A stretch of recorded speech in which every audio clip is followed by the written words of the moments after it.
jangan sampai Romawi menghimpun kekuatan, maka jangan pakai kendor, serang lagi. Tetapi di saat yang bersamaan juga Abu Bakar sedang memikirkan bagaimana Persia. Kenapa Persia juga dipikirkan di saat yang bersamaan, meskipun kekuatan kaum muslimin sedang ya tidak karuan lah begitu. Abu Bakar yang berpikiran cerdas, andai saja kaum muslimin waktu itu hanya fokus menyerang Syam, maka bisa jadi Syam meminta bantuan kepada Persia. Sebelum itu terjadi, maka dikirim pula pasukan menuju Persia di saat yang bersamaan. Dengan kekuatan yang terbatas, Abu Bakar sedang menjajaki, sedang mendatangi dua imperium yang waktu itu berkuasa di dunia. Coba. Kayaknya dengan segala kekurangan kaum muslimin saat itu keputusan yang out of the box kan. Maksudnya yang mungkin gila gitu, dalam tanda kutip gitu ya. Ini kekuatannya sedikit. Kita lagi fokus di internal, hampir 80% kaum muslimin murtad. Banyak nabi palsu. Kemudian harus mengirimkan pasukan ke Syam. Ini malah nambah lagi ke Persia gitu. Kan logikanya nggak masuk.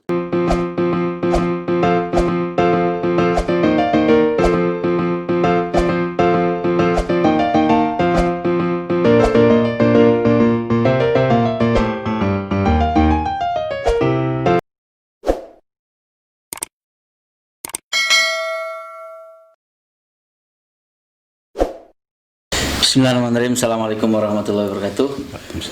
Jumpa lagi dengan saya Nur Hadis di BBM Bincang bersama Miraj TV. Malam ini kita melanjutkan lagi podcast kita yang berikutnya, masih bersama Ustadz Saifullah MD, pakar tarikh kita. Kemarin sudah dibahas bagaimana ternyata pengiriman pasukan ke bumi Syam Palestina itu sudah ditempuh di zaman Rasulullah SAW, dan baru sampai kemarin keputusannya Abu Bakar tetap mengirimkan pasukan Usama bin Zaid, panglima termuda saat itu, dikatakan umurnya sekitar 17 tahun, ya kan, memimpin orang-orang senior, ya, sahabat-sahabat senior saat itu untuk melanjutkan tugas dari Rasulullah SAW untuk ke bumi Syam Palestina saat itu. Nah, sekarang kita mau dengar bagaimana sebenarnya saat itu kondisinya sampai kemudian Abu Bakar tetap mengirimkan pasukan Usama ini. Tapi sebelumnya saya mau sapa dulu, gimana kabarnya Ustaz?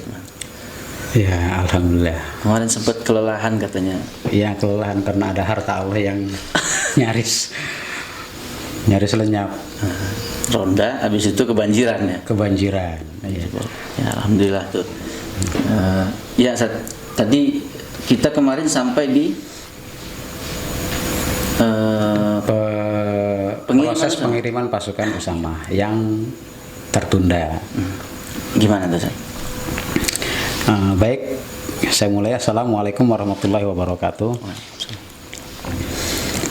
Mengulang sedikit agar apa yang kita bincangkan kali ini nyambung gitu ya. Bahwa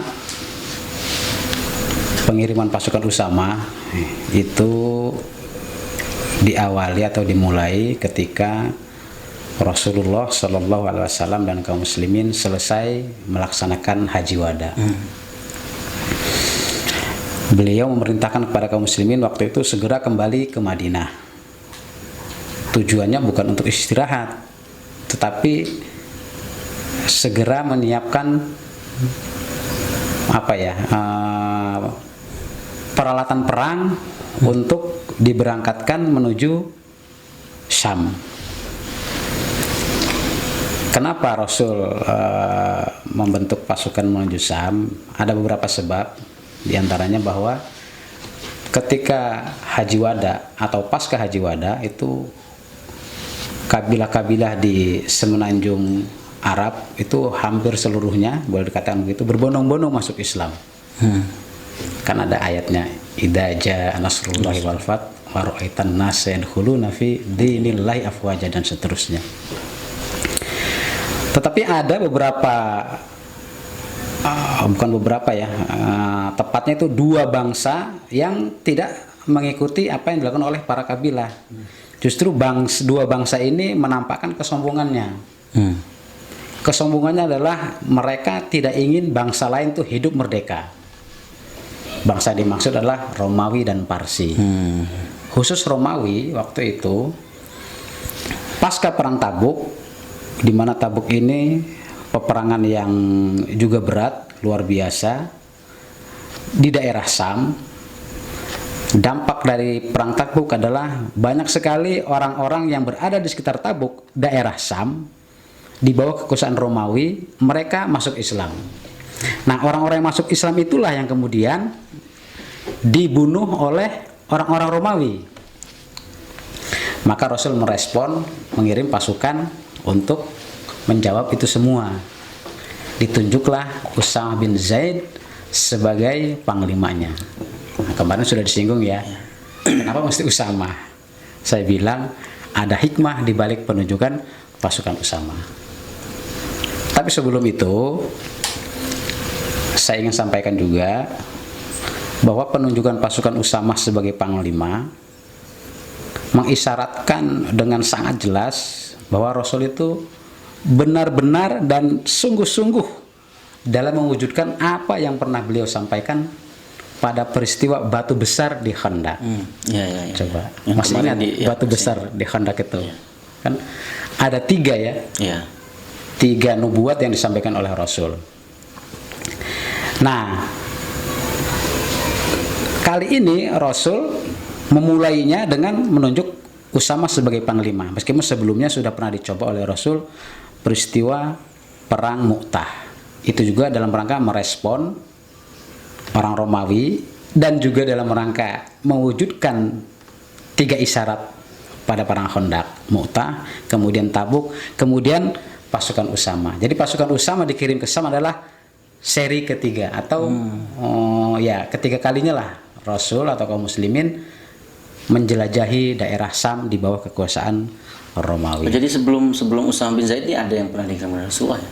Artinya ini yang ketiga kalinya. Iya. Yang pertama kan perang Mu'tah ya. Perang Mu'tah itu kan daerah di Sam ya, di sekitar Sam. Kemudian Tabuk juga di kawasan Sam. Kemudian Usamah juga ditunjuk untuk menuju Sam. Dipilihnya Usamah, sesungguhnya Rasul itu sedang menunjukkan kepada kaum muslimin bahwa perjuangan itu harus terus berlanjut dari generasi ke generasi.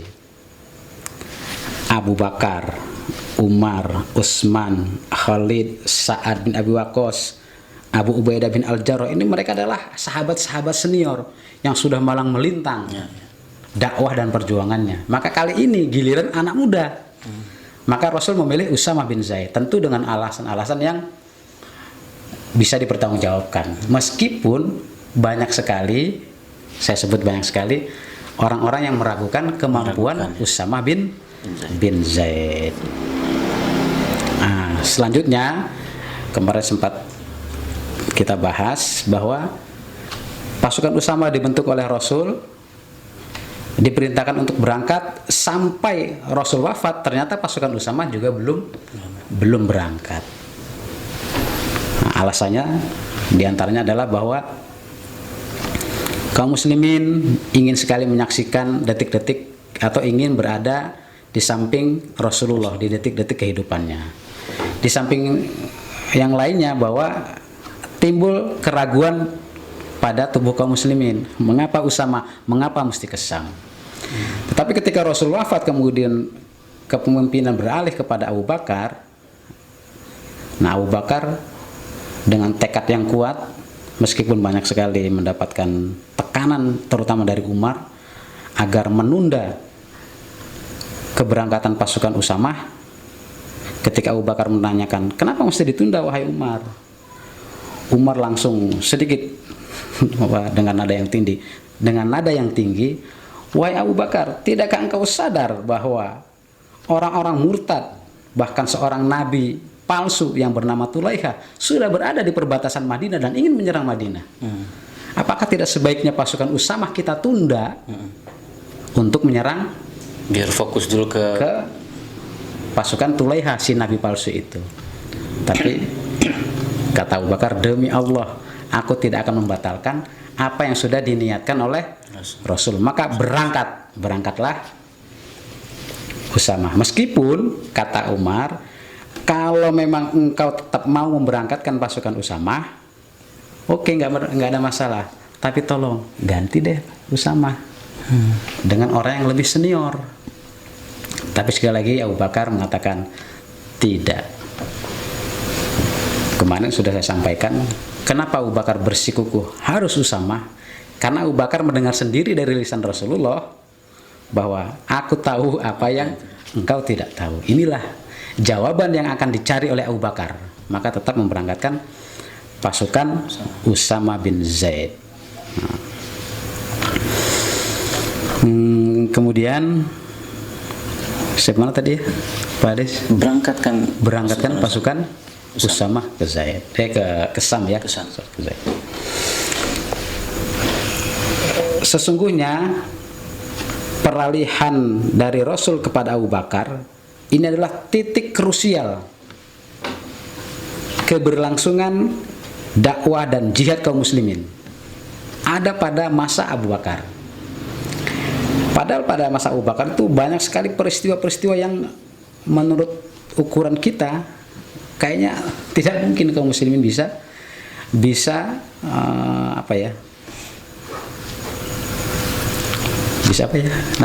mengatasi. Kenapa demikian? Karena tadi sudah saya sebutkan, di saat Rasul wafat, pasukan Usama belum berangkat. Di saat yang bersamaan juga munculnya nabi palsu dengan ribuan pengikutnya, orang-orang murtad yang semuanya bergerak menuju Madinah, ingin menyerang Madinah. Semua itu ditangani oleh Abu Bakar. Luar biasa. Tetapi sekarang kita fokus dulu sebentar bagaimana pasukan Usama bergerak menuju Sam. Secara rinci memang dalam beberapa buku tarikh yang pernah saya baca ya, mudah-mudahan sih ada buku yang bisa menjelaskan dengan rinci. Saya belum ketemukan seperti apa proses perjalanan Usama bin Zaid selama di Sam. Yang jelas yang pernah saya baca itu, Usama berangkat dan pulang itu memakan waktu 40 hari. Termasuk berperangnya itu atau? Ya, artinya termasuk berperang dari berangkat sampai kembali lagi ke Madinah itu 40 hari.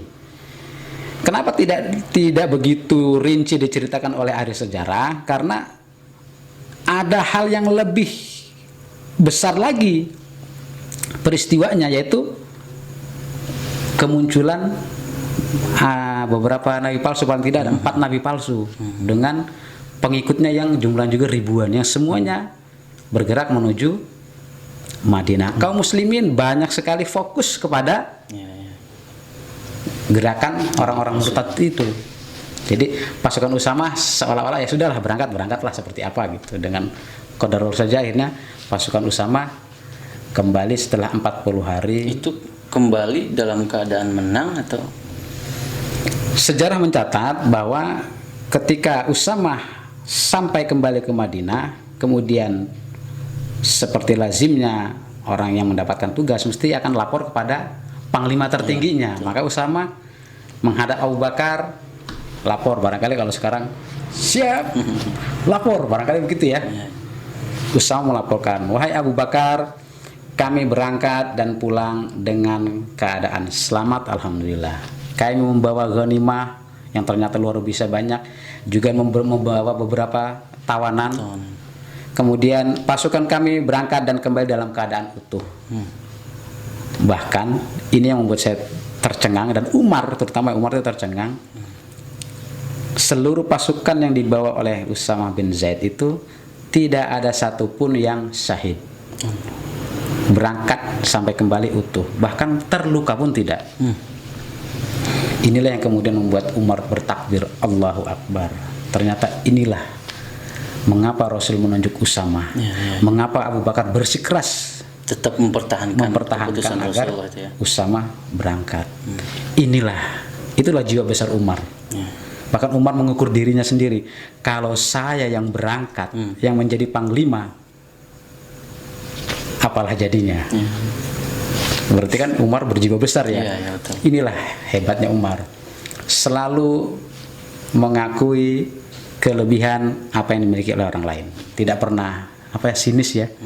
Umar selalu memuji, bahkan menyalahkan dirinya. Aku tidak bisa seperti dia, tetapi dia bisa. Berarti dia lebih hebat daripada aku. Nah, selanjutnya saya mana tadi Pak Ades ya? Masih di Usamah pulang ya. Usamah pulang. Kemudian oleh Abu Bakar seluruh pasukan diistirahatkan, hanya diberi waktu istirahat selama seminggu, 6-7 hari. Untuk apa? Untuk diberangkatkan kembali ke Sam. Tetapi kali ini dengan kekuatan yang lebih besar, dengan panglima juga yang tidak hanya sendiri seperti Usamah. Abu Bakar kalau tidak salah itu mempersiapkan 4 regu pasukan untuk menuju Sam. Kenapa Abu Bakar segera menyusul dengan membentuk 4 regu pasukan menuju Sam? Agar momen keberhasilan Usamah bin Zaid ini tidak luput. Tidak memberi kesempatan kepada Romawi di Sam untuk menghimpun kekuatan dengan penuh, maka segera.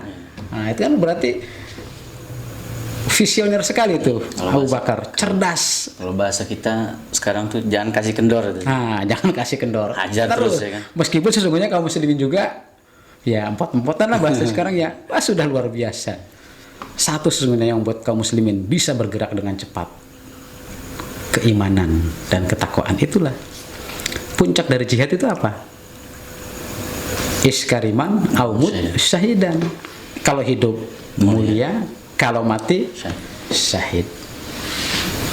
Ngomong-ngomong tentang syahid, coba terbayang nggak, tahu pernah kita membikin tentang syahid? Seperti apa syahid itu?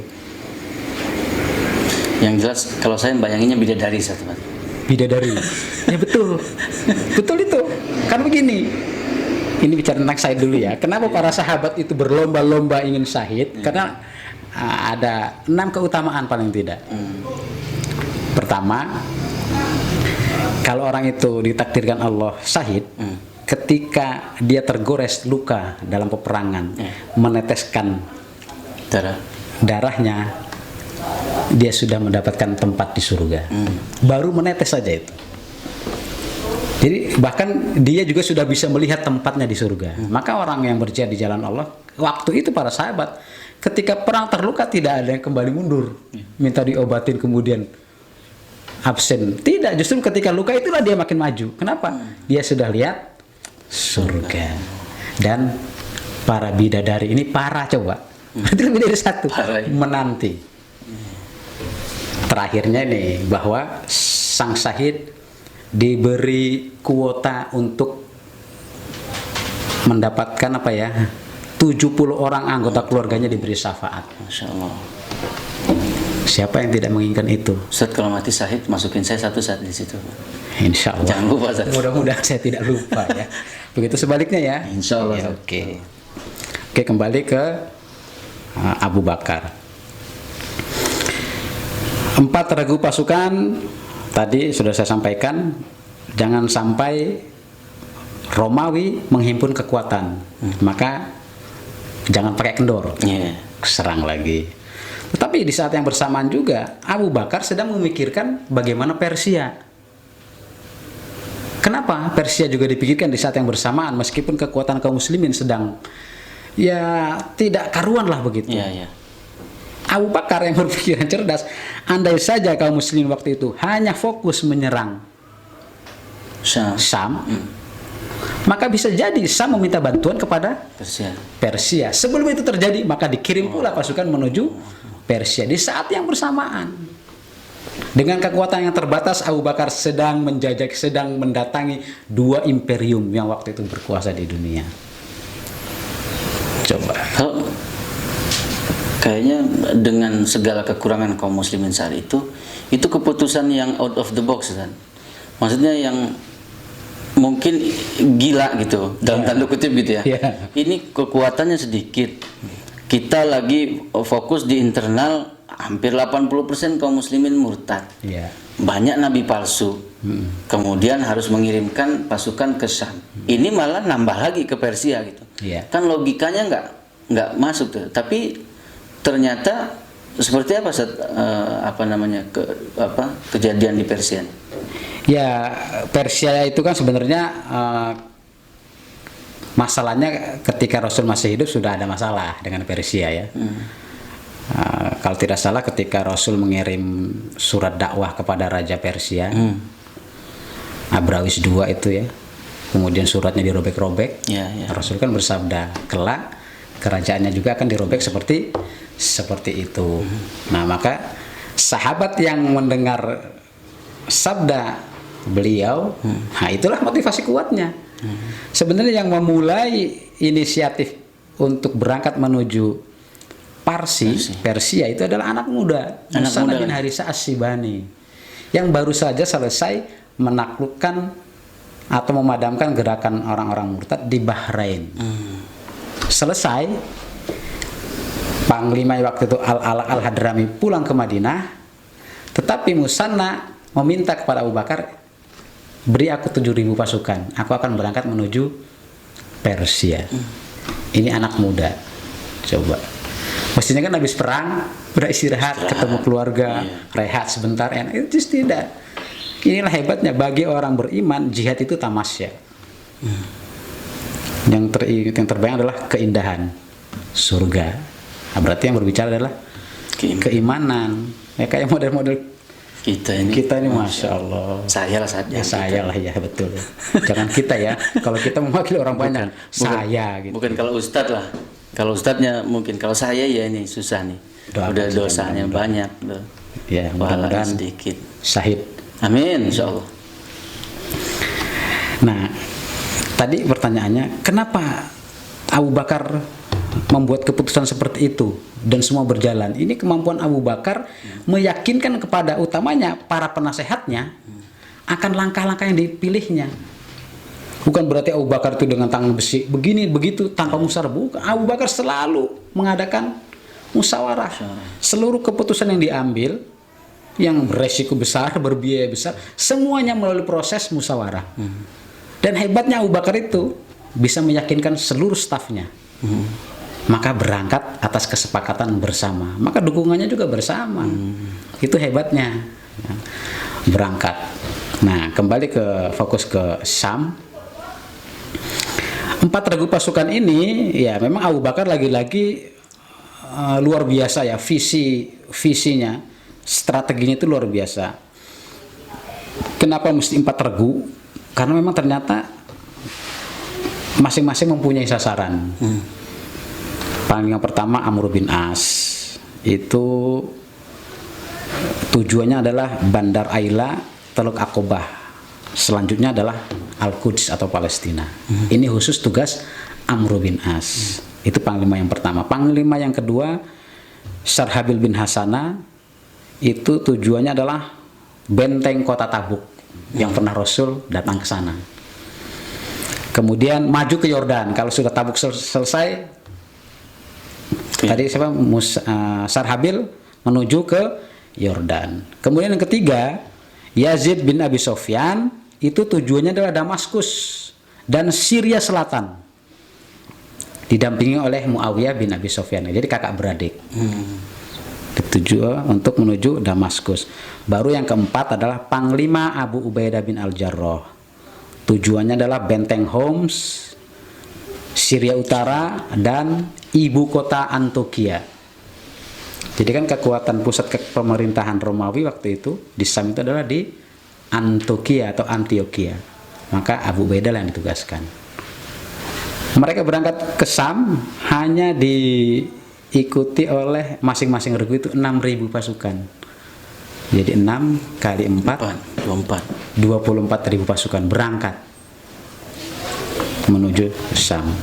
Berapa sih kekuatan Romawi di Syam itu? Berapa tuh? Ya kalau pernah saya baca, kalau dihimpun semua dikumpulkan itu hampir 500.000. Lawan 24.000. 24.000. Cari mati itu Ya, 24.000. tapi prosesnya kan tidak serta-merta seperti itu, ada langkahnya. Singkatnya, keempat panglima ini berangkat menuju Syam dengan sasaran masing-masing. Di setiap daerah perbatasan mereka menemui ya pasukan-pasukan penjaga perbatasan, semuanya dapat dipukul mundur oleh keempat regu pasukan. Tetapi rupanya apa yang terjadi di masing-masing daerah itu diketahui oleh Heraklius, kaisar Romawi waktu itu.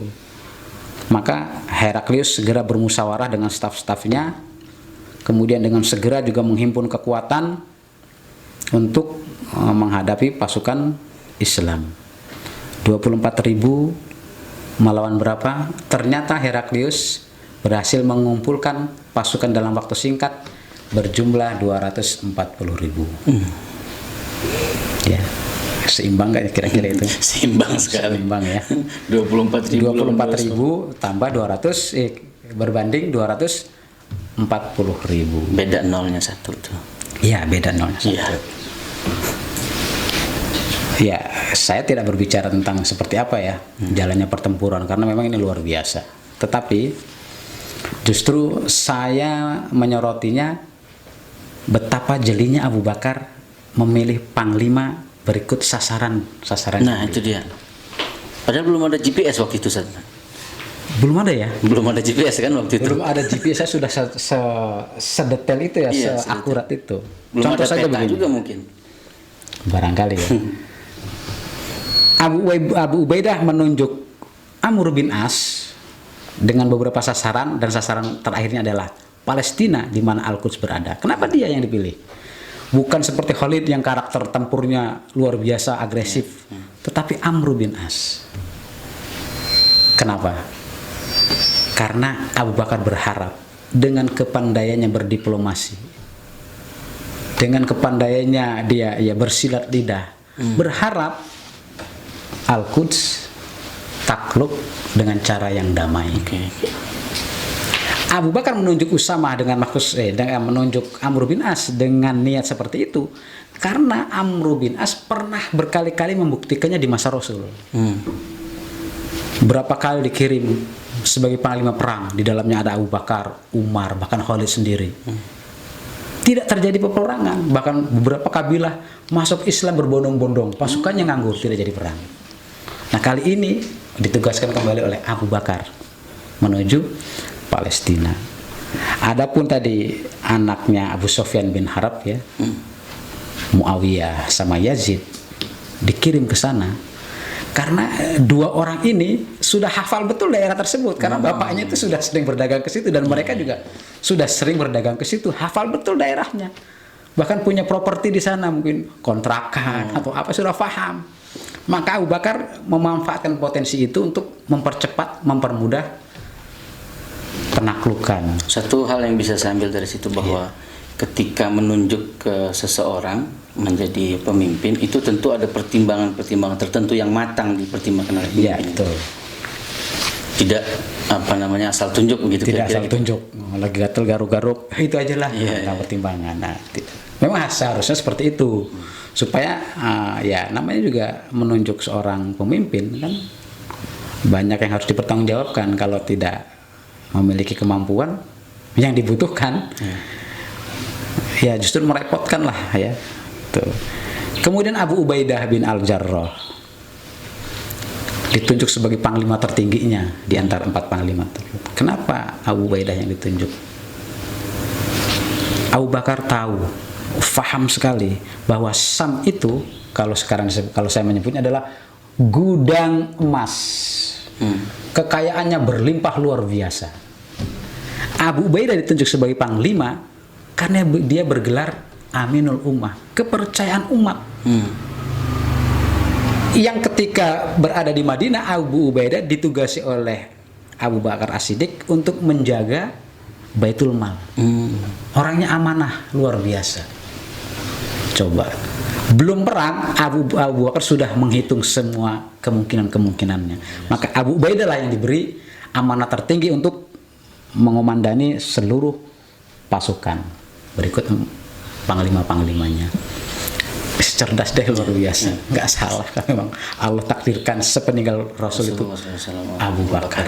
Padahal Abu Bakar sendiri menolak menjadi khalifah. Tapi memang Allah saja menggerakkan tangan Umar menjabat Abu Bakar hingga Abu Bakar yang dibayar. 4 regu pasukan dikirim menuju Syam dengan sasaran masing-masing. Ternyata mendapatkan perlawanan yang luar biasa. Mereka orang-orang Romawi menyiapkan pasukan yang luar biasa besar. Di luar perhitungan seluruh panglima yang berangkat menuju Syam. Termasuk Abu Bakar sendiri tidak memperhitungkan yang itu.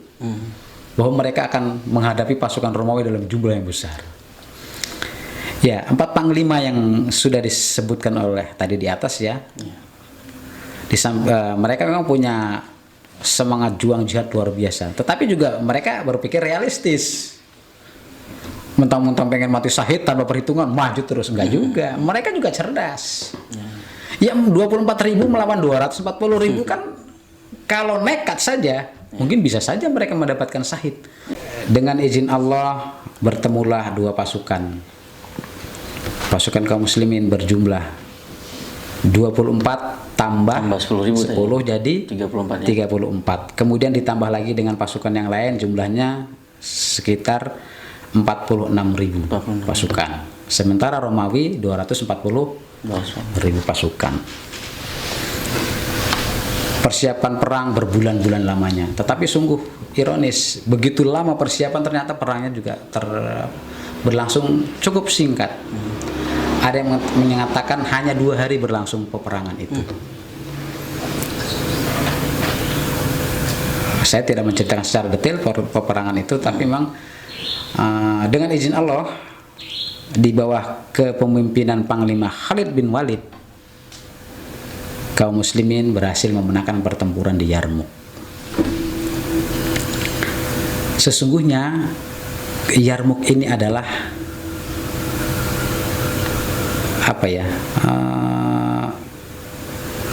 menunjukkan bahwa kekuatan Romawi itu sesungguhnya sudah hancur ketika di Yarmuk ya. Ini juga ya qadarullah saja, Amr bin As mengusulkan agar berkumpul di Yarmuk dalam rangka menarik agar seluruh pasukan Romawi itu keluar di daerah Yarmuk. Jadi tidak repot-repot lah, kurang lebih begitu. Fokus di satu tempat. 240.000 hanya sedikit yang selamat.